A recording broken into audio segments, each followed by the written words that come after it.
Hari ini, kalau kita masih hidup itu semua karena anugerah Tuhan.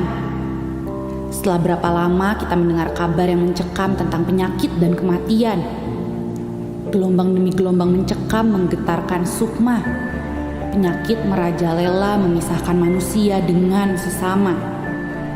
Anak dan orang tua, tetangga bahkan datang ke gereja dengan penuh curiga. Hari ini kalau kita masih hidup itu semua Tuhan punya rencana. Kalau kita masih bisa bernafas dengan leluasa, pasti ada rencana dari sorga. Kita hidup untuk apa? Kita hidup untuk siapa?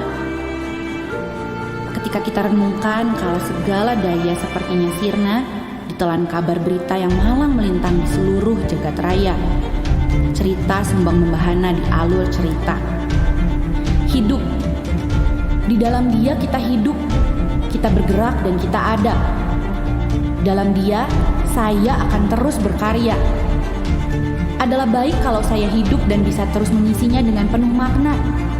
Saya tidak akan melewatkan satu hari pun tanpa bersyukur di hadapan Pencipta. Apa rencana Tuhan untuk saya di fajar yang merekah? Tangan ini harus diulurkan untuk siapa? Hati ditunjukkan untuk melayani siapa? Daya, upaya, karya, tenaga, usaha akan aku lakukan segera. Karena kita tidak tahu hari ini hidup, besok ada apa. Selama masih ada udara di dada, selama kaki bisa melangkah, hidup ini untuk Dia. Dan mati adalah kembali kepada Bapa. Saya tidak diperbudak oleh putus asa. Saya tidak tunduk pada nestapa. Saya tidak menyerah pada berita malapetaka. Karena saya ada di dalam kuasa kebangkitannya. Saya terproteksi oleh darahnya. Saya sembuh oleh bilurnya. Saya adalah anaknya. Saya adalah muridnya. Saya adalah kekasihnya. Saya adalah bagian dari gerejanya. Alive to do good. Alive to connect with God. Alive to make disciples. It is good to be alive. I am blessed. I am redeemed. I am alive to bless others. I am grateful to be alive.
Welcome home. Shalom saudara, saya percaya setiap dari kita bukanlah orang-orang yang beruntung, tetapi setiap dari kita adalah orang-orang yang diberkati Tuhan, amin. Mari kita persiapkan hati kita saudara, kita mau masuk di dalam hadirat-Nya lebih lagi. Bapa, terima kasih buat anugerah-Mu yang sungguh luar biasa di dalam hidup kami. Terima kasih Tuhan buat cinta-Mu.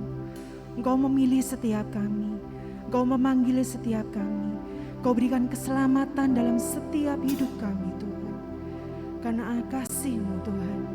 Bahkan Tuhan kami tahu Kau sudah rencanakan Tuhan semua yang terbaik, semua yang terindah di dalam hidup kami.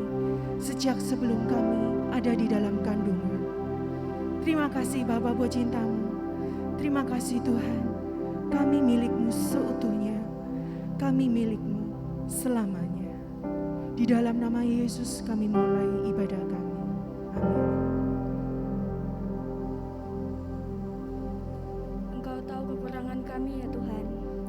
Walau kami sedang dalam kesesakan, kami percaya akan janji-Mu, sebab kami milik-Mu.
1 Tawarik 17 ayat 27. Beginilah firman Tuhan.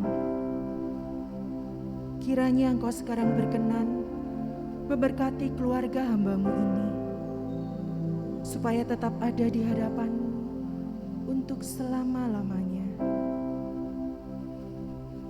Sebab apa yang Engkau berkati Tuhan, diberkati untuk selama-lamanya.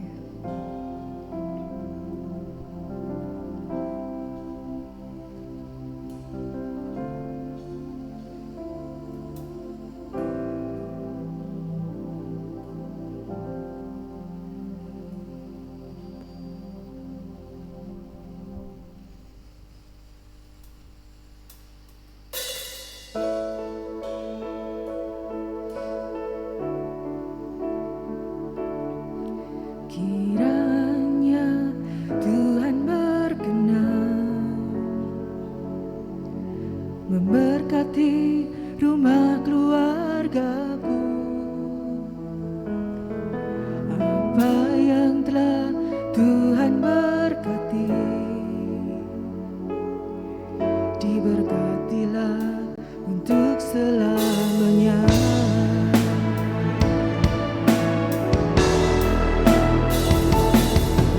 Sebab Tuhan melindungi, Tuhan menyinari dengan wajah-Nya, dan beri kasih karunia, damai sejahtera.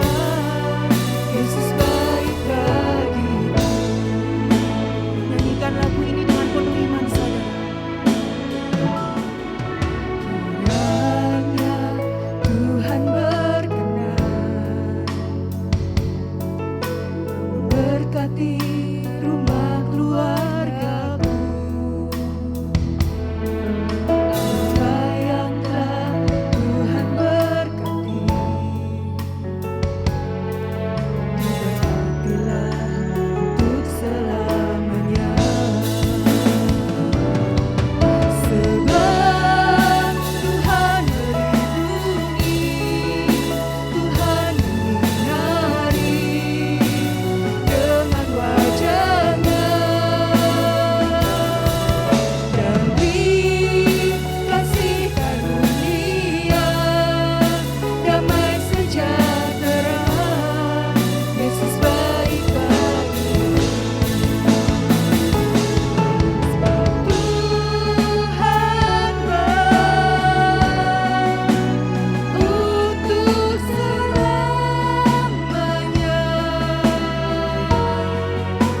berkat-Nya melimpah seumur hidupku. Sebab Tuhan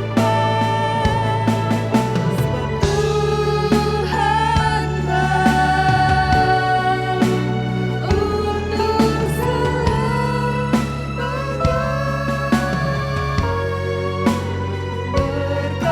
berkat-Nya melimpah seumur hidupku.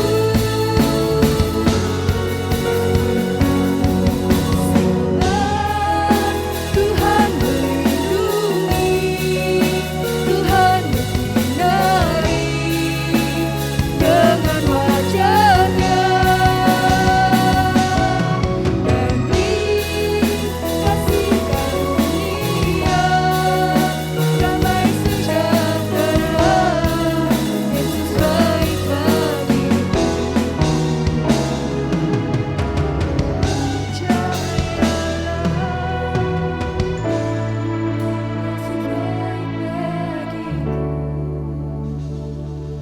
Bahkan dalam kegelapan pun Kau berkuasa untuk menyinari kami. Itulah Engkau, cahaya dari dunia yang gelap. Itulah Engkau, sumber dari segala terang.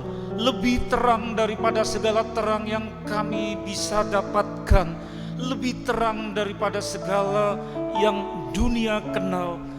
Karena di antara kegelapan-kegelapan Engkau lebih besar daripada segala itu, karena Engkau menyinari, Engkau menerangi jalan-jalan hidup kami, sehingga kami beroleh pengharapan.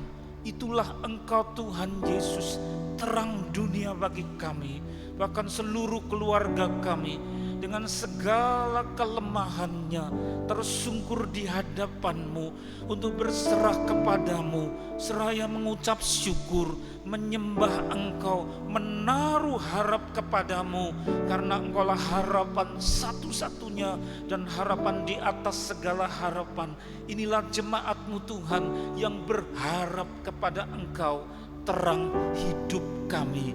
Nyatakan firman-Mu, yaitu surat cinta-Mu kepada kami, supaya kami tersenyum, supaya kami tertawa, seraya keluar puji-pujian kepada Engkau dengan ucap syukur. Pakai mulut lidah hamba-Mu untuk menyampaikan kebenaran isi hati-Mu yang penuh dengan kasih ini. Di dalam nama Tuhan Yesus Kristus, terang dunia, kami sambut kebenaran firman-Mu. Amin. Silakan duduk. Selamat pagi Bapak Ibu Saudara-saudara yang dikasihi oleh Tuhan. Shalom. Satu jamahan dari kasih Tuhan kepada kita sekalian tidak bisa diremehkan, karena kasih-Nya luar biasa, melampaui kasih sayang Bapak Ibu kita yang cuma terbatas. Lebih besar daripada kasih sayang pemeliharaan dari orang yang mengasihi kita serumah. Mereka juga terbatas, tapi kasih Tuhan luar biasa. Dan Tuhan sudah berjanji bahwa Dia akan datang kembali, maka Dia berpesan begitu rupa supaya kita perhatikan akan pesannya itu. Saudara, diambil dari kitab Wahyu pasal 3 ayat yang ke-7, karena harinya akan tiba di mana pesan Tuhan ini layak untuk diperhatikan. Satu jemaat purba, saudara, yang namanya adalah jemaat Philadelphia, dari kata Philia dan Adelphos menjadi Philadelphia, sekarang menjadi daerah yang berada di Amerika Serikat. Kasih akan saudara-saudara, Philia dan Adelphos menjadi Philadelphia. Jemaat ini Tuhan kirimi surat, dan surat itu ditujukan melalui perantara seorang malaikat, karena setiap jemaat baik besar yang ribuan, ratusan, ataupun jemaat kecil-kecil, termasuk dalam skala kita ada malaikatnya.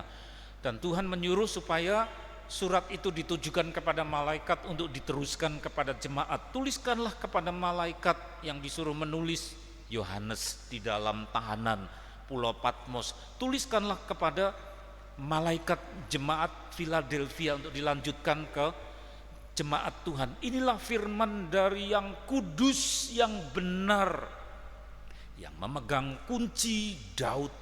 Apabila ia membuka, tidak ada yang dapat menutup. Apabila ia menutup, tidak ada yang dapat membuka. Saudara, itu Tuhan perlihatkan otoritasnya, penglihatan yang dahsyat. Ada sesosok tubuh menyerupai orang, tetapi Yohanes tidak tahan, dia roboh karena mukanya seperti matahari, badannya seperti cahaya api, terus pakai sabuk, ada ikat pinggangnya dari emas, terus kiri kanannya ada lilin-lilin obor, saudara. Dan sosok ini yang menyerupai matahari bersuara, suaranya seperti gemuruh sungai. Yohanes tidak tahan, dan dia tahu itu Tuhan yang sudah tidak memakai tubuh darah daging. Waktu mengunjungi Israel 2000 tahun yang lampau, beliau pakai tubuh darah daging masuk ke dalam perut atau kandungan perawan Maria sampai lahir, tumbuh menjadi seorang yang punya rambut, punya daging tubuh, makan makanan orang. Tapi sesudah naik ke surga, dia melawat lagi mengunjungi Yohanes, tapi wujudnya Yohanes tidak tahan. Kalau saudara di rumah membaca Wahyu itu, Tuhan Yesus seperti itu, tanpa tubuh manusia bumi, wajahnya menyerupai matahari, matanya menyala, dia penuh wibawa, dan tubuhnya penuh dengan kemuliaan. Dan dia berdiri di atas lempengan yang menyerupai marmer yang bercahaya. Saudara bisa baca itu dan merinding, maka jangan asing, jangan sampai malu orang lain yang di luar gereja malah yang memberitahu orang Kristen itu Tuhanmu kayak gini. Apa itu? Malah orang Kristennya tidak pernah baca Alkitab, tidak ngerti apa-apa, puluhan tahun bergereja. Saudara lihat, waktu tersungkur kemudian seorang malaikat membangunkan dia. Yohanes bisa berdiri lalu keluar firman ini, dan ini harus dilanjutkan kepada satu gereja di Philadelphia. Dan ketika surat ini disampaikan saudara, maka diberi otoritas. Ini bukan sembarang pesan, tetapi mengandung wibawa bahwa yang berpesan ini adalah pemegang kunci, dimana kalau ceklek dikunci, tutup pintu, tidak ada yang bisa menggugat akan decision yang tak tergugat. Jadi maka disebut sampai dijadikan nyanyian ya, kalau engkau menutup pintu tidak ada yang bisa buka, karena otoritasnya dahsyat kuat. Berarti dia mau perlihatkan kuasanya yang tak tergugat. Atau saat membuka, apabila ia menutup, tidak ada yang dapat membuka. Dan sang pemegang kunci ini juga menyebutkan salah satu gelarnya, inilah firman yang kudus. Jadi juru selamat kita yang wajahnya seperti matahari itu saudara, itu punya gelar yang kudus, miliki kebanggaan. Jangan ada yang malu jadi orang Kristen ya karena diekspos oleh orang luar, dilecehkan. Ini juru selamatmu yang ditelanjangi, tidak pakai pakaian, dipaku, menyelamatkan diri sendiri aja ndak bisa, kok mau menyelamatkan kamu. Lalu kita mulai lemah, kita mulai malu. Jangan saudara, itu cuma sementara ketika disalibkan, tetapi ia bangkit naik ke surga, memegang kunci dari pintu yang kalau beliau tutup tidak ada yang bisa buka, atau kalau beliau buka tidak ada yang bisa menutup. Dan beliau bergelar yang kudus, yang benar. Maka di dalam terjemahan LAI di Jakarta, saudara perhatikan, Y-nya besar, K-nya besar. Kita kalau nulis hati-hati, yaitu yang kudus, Y-nya besar, K-nya besar, berarti itu Tuhan, gelar Tuhan yang kudus. Y-nya besar, K-nya besar, koma, yang benar, Y-nya besar, B-nya besar, karena itu gelar Tuhan Yesus, yang benar, yang kudus. Saudara, dia punya decision yang tak tergugat, yang mana orang dan iblis yang punya kuasa besar pun tidak akan sanggup untuk menghalangi ketika dia berkata tutup atau buka. Tidak ada satupun yang bisa. Maka ketika dia buka pintu bahtera atau kapal besar yang sisa fosilnya sudah ditemukan di Gunung Ararat, daerah Turki, satu persatu dari cerita Alkitab dibuktikan akan kebenarannya. Disusul dengan apa saudara? Saya lupa mana yang lebih dulu, tabut perjanjian, tapi dirahasiakan, disembunyikan pemerintah Israel. Ternyata disembunyikan di bawah bukit Golgota. Penjajah tidak bisa untuk mengambil. Satu persatu digenapi, pintu dibuka, bahtera atau kapal itu. Nuh masuk, terus istrinya ikut, anak-anaknya ikut, saudara. Dan kemudian juga selain manusia yang masuk, Tuhan juga memilih pasangan-pasangan binatang, jantan dan betina. Awas, ini binatang loh, jangan keliru. Laki perempuan itu kan manusia, cowok cewek, jantan betina, sepasang masuk. Bahkan binatang najis boleh masuk. Orang-orang yang terlalu kritis pakai ininya, loh kitab sucimu enggak masuk akal, semua pakai akalnya, ya dipakai untuk menggugat apa yang ada dalam kitab suci kita. Yang najis berapa pasang? 1 pasang. Yang tahir berapa pasang? 7 pasang, saudara. Loh kok yang tahir masuk tapi yang najis sepasang boleh masuk? Allah kudus. Apa saudara jawabnya? Dia yang buka pintu, Tidak ada satupun yang bisa menggugat. Kok najis kok masuk pintu? Tuhan yang membuka, sehingga otoritasnya penuh, tidak ada yang bisa menggugat. Setelah masuk, baik yang tahir maupun yang najis, saudara, 7 pasang plus 1 pasang, ditambah Nuh dan keluarganya, orang kritis juga pakai ininya, akal budi loh, yang disebutkan dalam Kejadian pasal 7. Siapa orang benar disebutkan cuma satu, Nuh.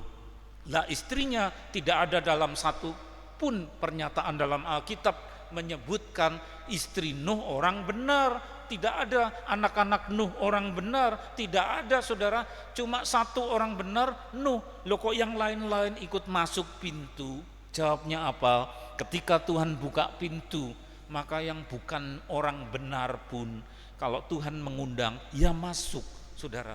Tidak ada yang bisa menutup pintu. Begitu sudah masuk semua, yang benar, yang najis, pintunya bahtera ditutup jeglek, tidak ada yang bisa buka. Saya nyusul ya, oh sudah tutup pendaftaran.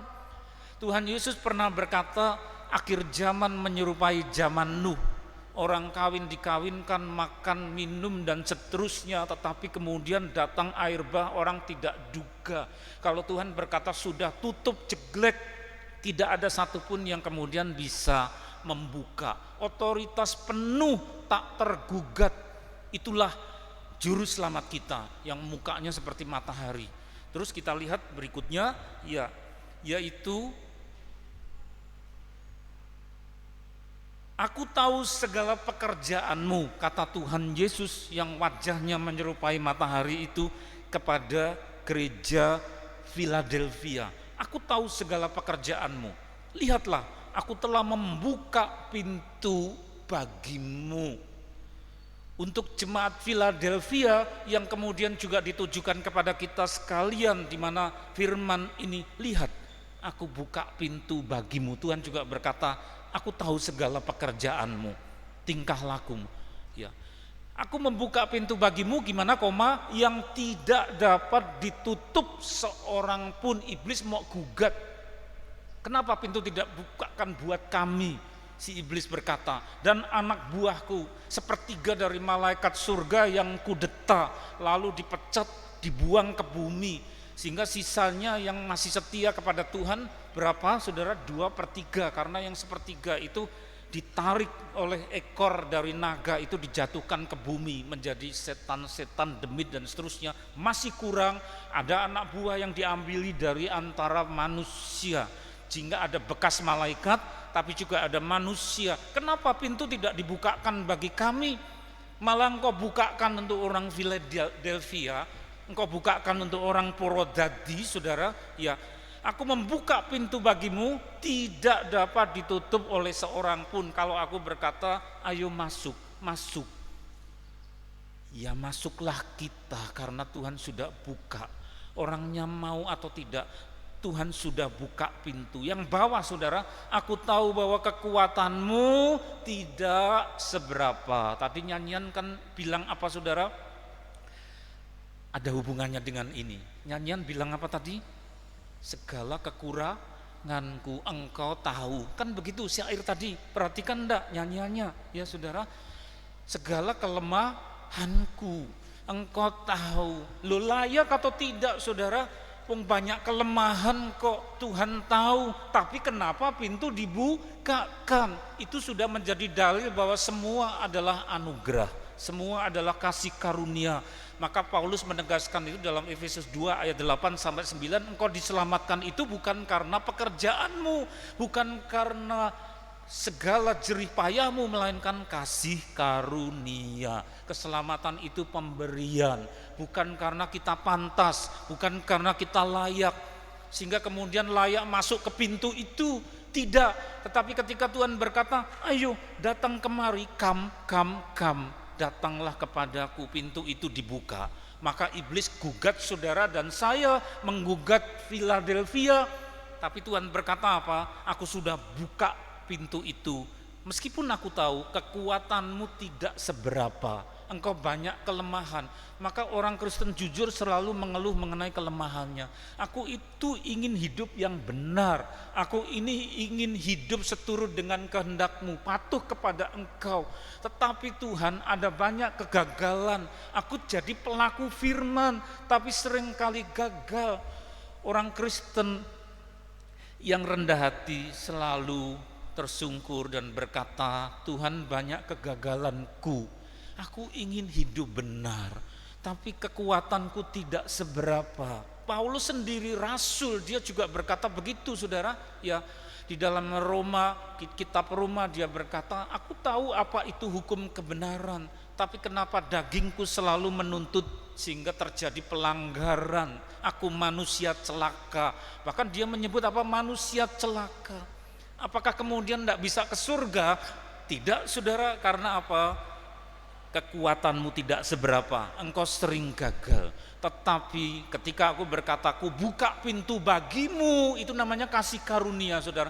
Ku buka pintu bagimu, iblis tidak bisa menggugat. Kenapa itu orang banyak gagalnya, kok dibukakan pintu ke surga? Ya, kenapa bukan buat aku? Saudara, tidak ada yang bisa menggugat. Memiliki iman itu karena semua adalah pemberian kasih karunia. Karena kita ke surga itu bukan karena kesempurnaan kita, kapan kita sempurna, tapi itu satu pemberian. Meskipun itu bukan prestasi kita, bukan karena jerih payah kita, sehingga menjadi orang benar oleh karena melakukan kebenaran sempurna. No, tidak, saudara. Ya, kekuatanmu tidak seberapa. Inilah yang banyak membuat orang Kristen menangis. Karena apa? Melihat dirinya sendiri sebenarnya tidak ada satupun yang layak. Paulus berkata, aku manusia celaka. Dalam perjanjian lama juga ada satu imam namanya Imam Sakaria, datang melayani, bahasa Jawanya pating kecumut, saudara. Ini arang, ini apa, rambut riap-riap, lalu jubahnya kotor. Terus iblis di sebelahnya menuding Imam Sakaria, Tuhan, ini hambamu, ya, pating kecumut, kotor, tidak layak. Dituding-tuding, dituduh, karena dia ngerti mau dihukum untuk selama-lamanya si iblis ini, maka cari teman, saudara. Dituding-tuding, kemudian Tuhan berkata apa? Melihat Imam Sakaria penuh dengan kotoran. Saudara bisa membaca di kitab Sakaria, lalu dia utus, ambil jubah baru. Maka jubahnya yang kotor milik Imam Sakaria direnggut, diganti jubah baru. Ambil surban tahir, surban itu ikat kepala. Kalau orang Jawa tradisional memakai apa? Belangkon. Kalau orang desa ikat, ya saudara. Ambil belangkon, ambil surban. Terus serbannya yang kotor milik Imam Sakaria diambil, diganti serban baru. Lihat, yang kotor sudah kuganti dengan yang bersih. Karena dia puntung yang ditarik dari api. Puntung itu apa, saudara? Kayu yang sudah terbakar, wus, lalu dia angus. Dan kemudian sebelum habis, tinggal sepotong saja yang keluar asapnya, direnggut oleh Tuhan. Sakaria adalah imam berupa puntung yang ditarik dari api. Saudara dan saya adalah puntung yang ditarik dari api, sudah hangus oleh dosa, ya. Tapi Tuhan berkata apa? Lihat, aku buka pintu bagimu. Seperti Nuh orang benar, tapi keluarganya tidak pernah disebut orang benar. Binatang-binatang 7 pasang tahir, tapi ada 1 pasang, yaitu 2 binatang yang najis boleh masuk. Itu berarti kuncinya bukan pada yang masuk pintu, tapi pemilik pintu, pemegang kunci. Miliki iman yang seperti itu, saudara, karena itulah kata firman Tuhan, kekuatanmu tidak seberapa. Nah, saudara, kalau sudah demikian, orang Kristen tidak boleh salah paham. Ya sudah, aku hidup seenaknya, entah bersih entah kotor, toh dibukakan pintu. Nah, itu orang yang tidak tahu berterima kasih. Harus menjaga dirinya, saudara. Maka kemudian beda antara orang yang sudah hati-hati melewati tempat yang seperti musim hujan begini, ini kubangan, aku loncat ke kiri karena kubangan di tengah, kubangannya penuh lumpur di kiri, aku meloncat ke kanan. Kubangannya di tengah, aku melompati, tapi sampai rumah toh ujung celananya ada percikan-percikan lumpur. Saudara, beda dengan kubangan, aku masuk ke dalamnya, aku mandi lumpur, Tuhan tidak berkenan. Ya, anak-anak kecil ibunya pasti maklum, ibu-ibu ini yang pengalaman mengasuh anaknya sejak kecil, sudah dimandikan, dikeramasi, ya, tapi toh sore hari sudah jam 5, setengah 5, kok ya bau apek rambutnya, keluar keringat. Ibunya maklum, ya dibersihkan, karena itu di luar kemampuan si kecil. Aku tahu kekuatanmu seberapa, toh kotor dan bau. Tapi kalau si kecil itu mandi lumpur, mainan cacing, masuk ke got, ibunya pasti marah, bapaknya marah. Weh, jangan, tidak boleh masuk ke dalam parit, ayo keluar. Ya, diceples karena mandi lumpur. Ya, begitu juga dengan kita sekalian, dibukakan pintu keselamatan. Tuhan tahu kelemahan kita. Ada banyak usaha, Tuhan aku mau taat kepada Engkau, tapi ada banyak sekali hal yang membuat kita sering gagal. Itu adalah ibarat orang yang meloncati kubangan lumpur, tapi toh kena percikan. Beda sama orang yang memang memburu dosa. Kalau memburu dosa, maka Tuhan tidak berkenan karena tidak hormati dia. Tetapi kalau kena percikan, meskipun kita menghindar, Tuhan maklum, kekuatanmu tidak seberapa, engkau sudah menuruti firman-Ku. Hasilnya apa saudara? Sering gagal, tetapi Tuhan tahu apa? Engkau menuruti firman-Ku. Ngerti bahwa kita berniat saja dia sudah hargai saudara. Tuhan, aku jadi pelaku firman, sebisaku Engkau tolong ya Roh Kudus. Seperti itu saudara, ya. Aku tahu Engkau menuruti firman-Ku. Paling tidak saudara, kita harus memegang tingkat minimal, standar minimal. Jangan kemudian seperti orang yang ditolak pada hari kiamat dalam Injil Matius pasal 7 ayat 21, 22 dan seterusnya saudara, yang mana Tuhan menyebutkan pada hari-hari terakhir ada banyak orang yang berkata, Tuhan, aku sudah kusir setan, aku sudah bikin mujizat. Pamer saudara, karena melihat bahwa dirinya sendiri sudah berprestasi. Terimalah aku dalam kerajaanmu. Sudah bikin mujizat, semua karunia-karunia yang dia anggap hebat.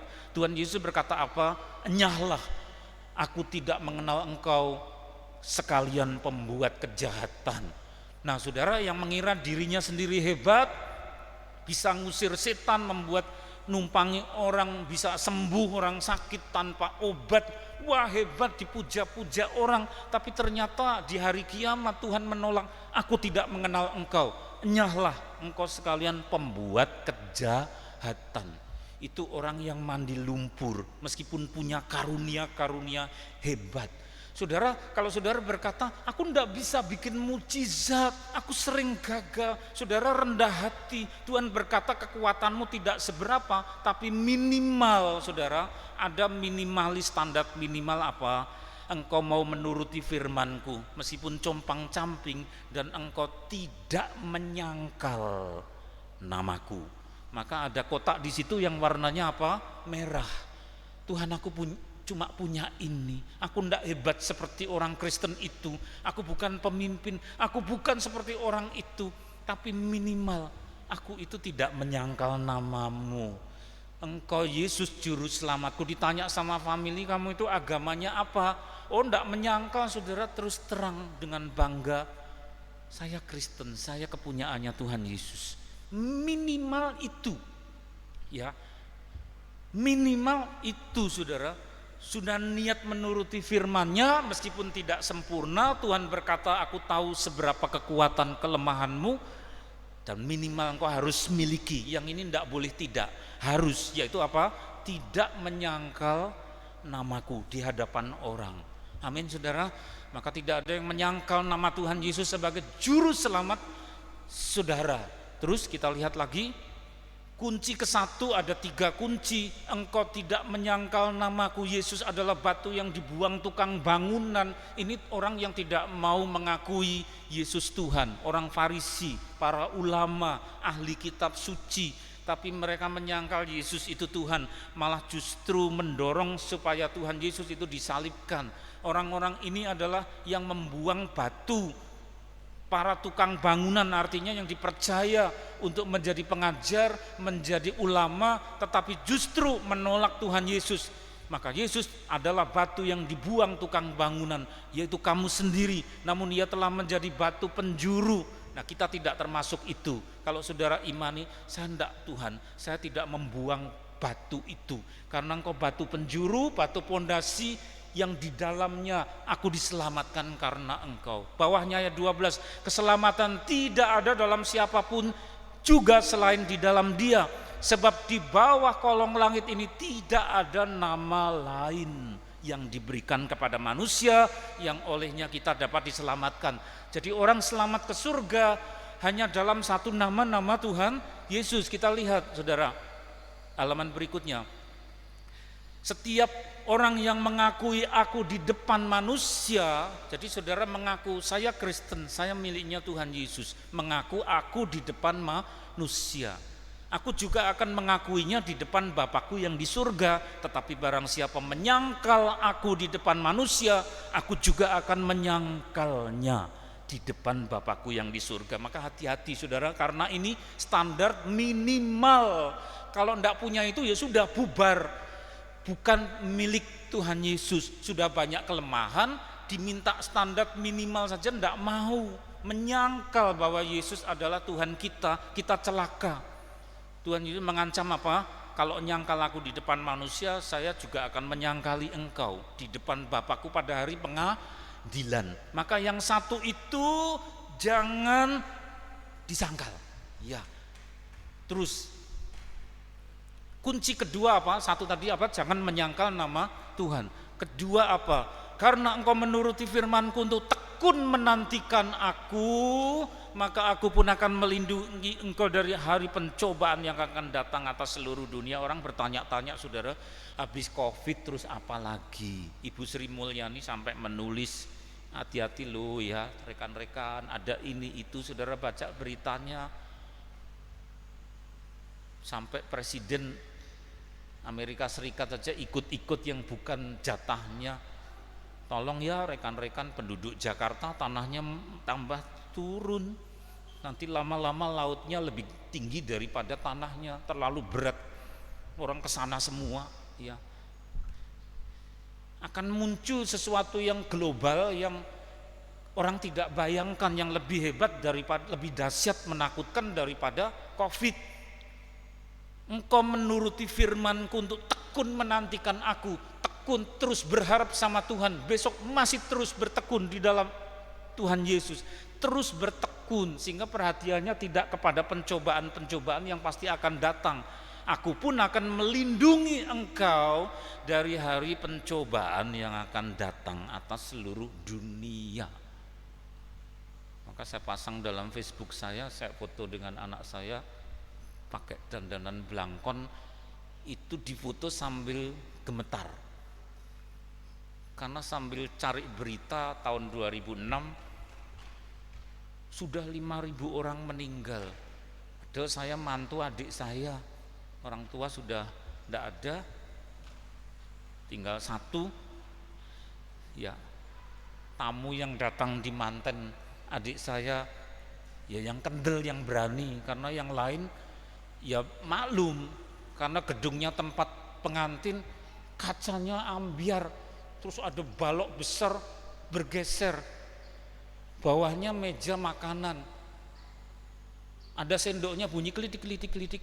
Ya tamunya, saya mau di dalam atau mau lari keluar.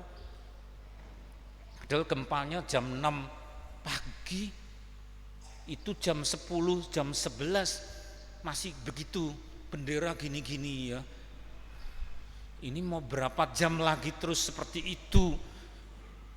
5.000 di Prambanan, di daerah Yogyakarta, ambulans mundar-mandir, banyak korban, saudara. Dan kemudian pengantinnya bilang, aku ramantenan hari ini ya rapopo katanya. Ya, enggak masalah, tamunya sedikit enggak apa-apa ya, cuma sebentar. Terus difoto, ada beskap pakai belangkon, anak saya di sebelah. Itu agak gemetar ya. Makanya kok waktu siraman itu pakai siwur, Tuhan berkata, kamu doakan seluruhnya. Terus ada gender, dia berhenti, kenong berhenti, ada gamelan, terus air itu disiramkan. Saya berdoa membaca Mazmur 91, bahwa di antara pencobaan-pencobaan engkau melindungi anak-anakmu. Itu kejadian 2006. Nah, kok terjadi 2 tahun yang lalu seperti yang kita sudah lihat, lebih dahsyat daripada gempa Jogja 2006 terjadi 2020 sampai 2022. Lah akan apa ada lagi yang terjadi? Aku pun akan melindungi engkau dari hari pencobaan yang akan datang atas seluruh dunia. Asalkan apa? Pesan Tuhan, tekun menantikan aku, terus memandang kepada Tuhan Yesus tiap hari, saudara. Apalagi kalau saudara mau tidur itu kan menyerahkan diri ke dalam ketidaksadaran. Kalau menyerahkan diri ke dalam tidak kesadaran, saudara ngorok masuk ke dalam REM, rapid eye movement, yaitu tingkat fase tidur yang paling dalam, di mana bulu mata itu bergerak cepat sekali. Tidak sadar apa yang bakal terjadi di kamar, di luar ruangan. Pencobaan yang akan datang, kita tidak berkuasa, mau tidur menyerahkan diri kepada Tuhan. Nyawa kita milik Dia yang jamin. Ada yang tanggung jawab. Itulah saudara, tekun menantikan aku. Yang pertama tadi apa saudara? Jangan menyangkal nama Dia, karena itu minimal. Minimal itu artinya kita banyak salah. Ya sudah, yang minim aja Tuhan minta. Maka Tuhan Yesus berkata, inilah kehendak Bapakku, supaya kamu percaya kepadaku, jangan menyangkal Dia. Yang kedua apa? Nantikan Dia. Terus berikut, kunci ketiga apa? Aku datang segera. Nanti kalau sudah muncul matahari jadi gelap, bulan tidak bercahaya, gempa bumi dahsyat, orang bingung ini siang atau malam. Lalu baru mulai ada sangkakala dan malaikat-malaikat keluar meniup sangkakala, dan Tuhan Yesus akan muncul. Jadi jangan tersesat dengan gambar-gambar yang disebar. Ada awan berbentuk Tuhan Yesus gini, lalu haleluya Tuhan Yesus datang. Itu cuma awan. Banyak pemalsuan oleh iblis. Yang keterlaluan ada WC umum, lembab, itu lembabnya membentuk gambar Tuhan Yesus. Orang-orang situ berdoa di depan WC umum, haleluya Tuhan Yesus datang.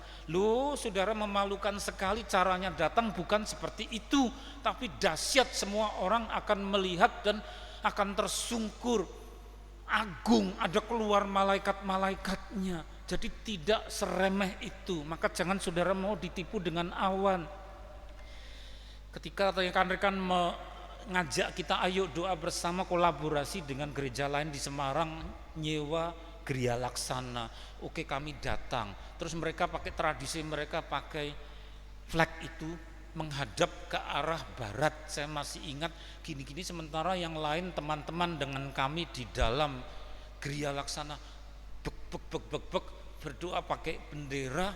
Terus muncul di awan di sebelah barat, mata yang melotot terbentuk dari awan seperti dilukis dan memelototi garang. Sehingga kemudian satu orang anak buah lapor kepada ketua timnya, kreatif ministry, itu kok seperti itu apa? Coba dipotret, saya yang motret. Terus saya cetak di Solo, saudara. Maka yang nyetak yang punya toko, wah ini juga muncul di Kartosuro, ini di Boyolali, di Sragen. Banyak orang berkata mata Tuhan. Oh bukan mata Tuhan, Tuhan tidak menakut-nakuti, cuma Dia melotot. Apa itu? Ada banyak makhluk-makhluk lain yang teknologinya lebih tinggi, kadang muncul kadang enggak. Naik cerutu terbang, naik seperti mangkok terbang. Mereka bisa menciptakan hal-hal yang menipu. Aku datang segera, peganglah apa yang ada padamu. Apa itu yang harus dipegang? Iman kita, firman Tuhan pegang. Maka firman Tuhan itu seperti pedang bermata dua, pegang itu. Maka tiap hari saudara adalah firman, pegang itu. Karena akan tiba harinya kitab suci diambil, Roh Kudus diambil. Orang-orang akan mencari kitab suci, cari firman tidak dapat.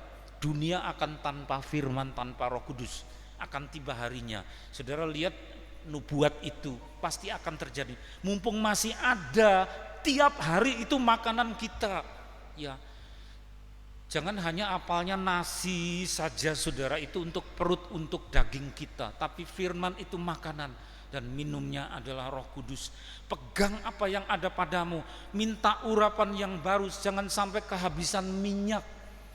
Ada banyak orang yang seperti 5 orang dara bodoh, punya lampu menjadi terang, jadi garam, bisa jadi contoh, tapi lampunya makin kecil karena tidak sedia minyak urapan dari Roh Kudus. Lama-lama redup, sehingga sama saja dengan orang dunia, jahatnya sama, ngawurnya sama, pikirannya jelek sama saja.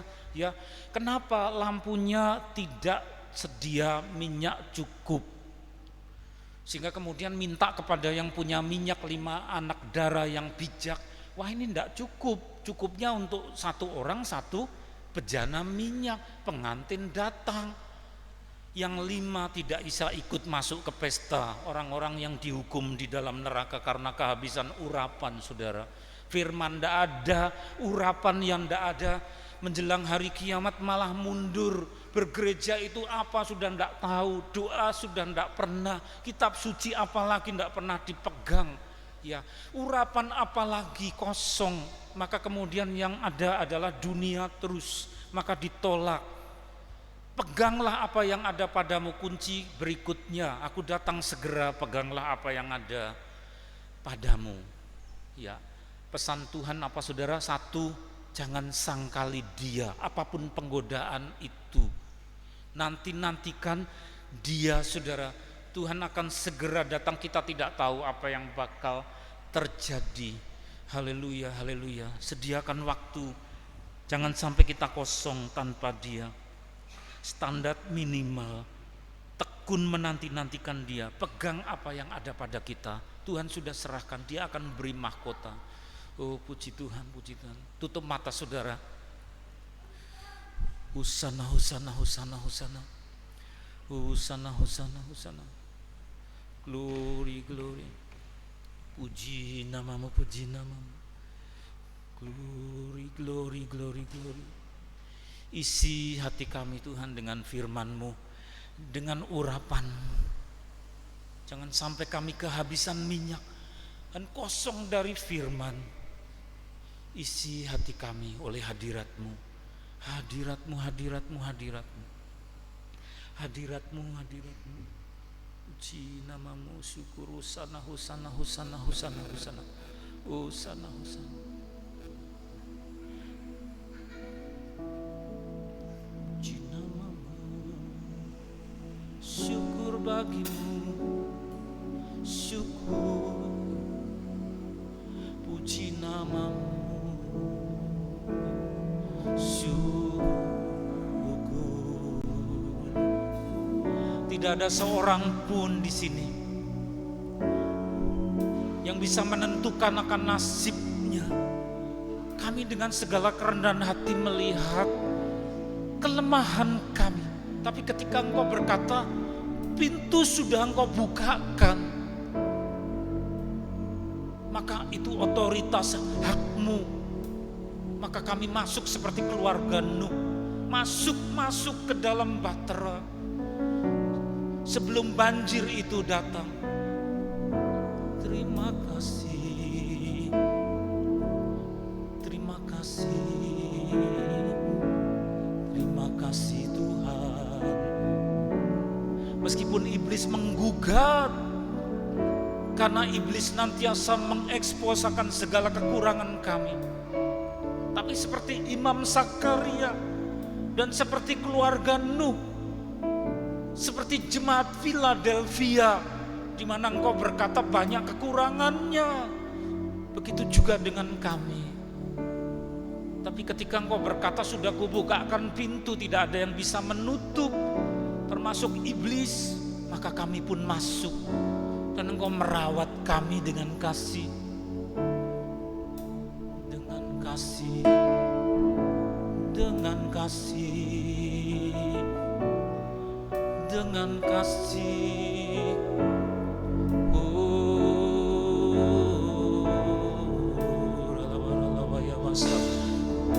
Mari saudara mengucap syukur, karena ini semua kasih karunia. Ini semua pemberian, bukan prestasi kita. Yang Tuhan minta jangan menyangkal namanya. Tekun menantikan Dia sebelum Dia datang. Jangan kita kekurangan akan urapan dan firman. Tiap hari harus bertekun. Pegang apa yang ada pada kita. Tolong Roh Kudus. Tolong ya Roh Kudus. Kami pegang erat. Pegang erat apa yang sudah Engkau serahkan kepada kami. Iman kami tidak Engkau biarkan luntur. Firman sebelum firman dan kitab suci itu diambil, disita dari muka bumi pada tahun yang kami tidak ketahui, dan Roh Kudus dicabut. Selama masih ada waktu, setia, setia, setia. Bapak, kami hendak mengucap syukur dalam bentuk persembahan, kuduskan, sucikan, sehingga boleh dipakai untuk mendukung pekerjaan pelayanan melalui gereja ini dalam nama Tuhan Yesus.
Bapa, terima kasih atas semua anugerah kasih karunia-Mu, di mana selama pintu itu dibukakan, bukan hanya kami dan keluarga, tapi kami ajak handai tolan dan jiwa-jiwa pribadi-pribadi yang kami juga rindukan untuk turut diselamatkan. Sebelum Engkau berkata sudah cukup dan pintu bahtera itu ditutup dan tidak ada lagi anugerah.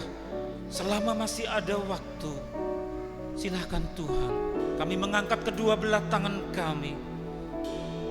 Saudara yang dikasihi oleh Tuhan, arahkan hati kepada Tuhan Yesus.